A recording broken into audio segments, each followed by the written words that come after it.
সবচেয়ে বেশি জাহান্নামে নেয় না। রোজা না রাখায় সবচেয়ে বেশি জাহান্নামে নেয় না।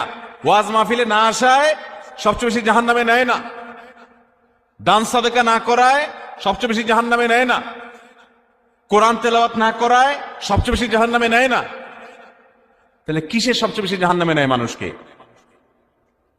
সুইলা রাসূলুল্লাহ সাল্লাল্লাহু আলাইহি সাল্লাম আন আকসারি মা ইউদখিলুন নাস আন-নার, মানুষকে সবচেয়ে বেশি জাহান্নামে নেয় কোন জিনিসে জিজ্ঞাসা করা হয়েছে।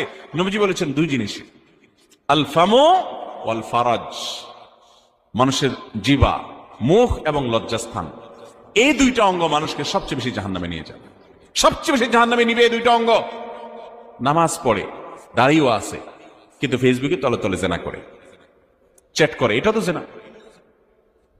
মানে সে কারোর প্রতি আসক্ত, হারাম রিলেশন হয়ে গেছে, এটা মহামারীর আকার ধারণ করে। সবচেয়ে বেশি মানুষ জাহান্নামে যাবে এই পাপের